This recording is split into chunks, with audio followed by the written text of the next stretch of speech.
Good morning. Welcome to my channel. Ang Tinamix Vlog.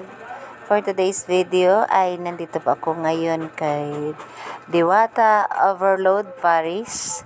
Dito po iyan sa Rojas Boulevard, Pasay City. Malapit po iyan sa JSIS. So mga kaibigan, nandito po ako nakapagtrabaho sa kanya. 4 days na po ako sa 4 na araw kong pagtatrabaho ay tanto ko na talagang kakaibang karisma ang aking nakita, na kung bakit ay napakaraming tao mula umaga hanggang gabi. So 24/7 po ang kanyang Paris, mga kababayan.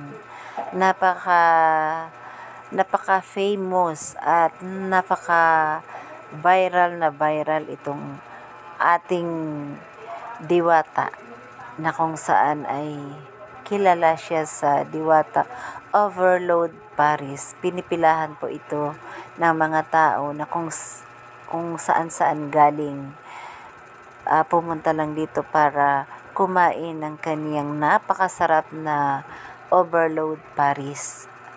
Talaga namang hindi ka magsasawa kasi busog na busog ka at napakarami talaga ang kaniyang lechon kawali at lechon bulaklak, tapos beef Paris sirloin po. Yan, napakalambot pag kinain nyo po.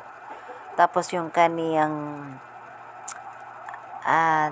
ang tawag niya doon, Diwata Chicken. Di ba? Hindi chicken. Diwata Chicken. Di ba? Yan po ang kaniyang bagong menu. Diwata Chicken. Di ba? Grabe, mga kaibigan. Ang oras ko po ay 6 to 6 po ako ng umaga. Pagpasok ko po ng 6, tuloy-tuloy po yan. Wala pong pahinga. Kaya yung aking paa napakasakit na po.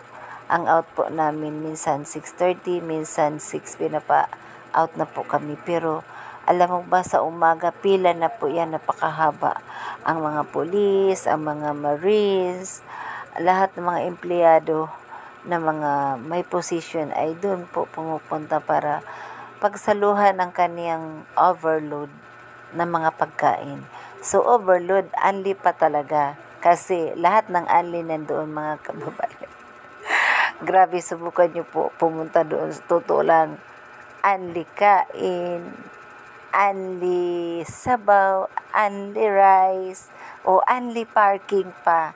Kung gusto mo pa, unli lakad ka pa. Lahat ng unli nandun sa kanya. Grabe, super. Kaya ang daloy ng kanyang biyaya ay para talagang ang agos ng tubig na tuloy-tuloy. Walang katigil-tigil. Cycle lang po yan sa umaga at sa gabi dahil 24/7 po ang duty dyan. Naku, mga kaibigan, grabe. Subukan nyo po. Kakaiba po ang karisma ng ating Diwata na yan. Grabe, hindi ko maisip nga kung saan nanggagaling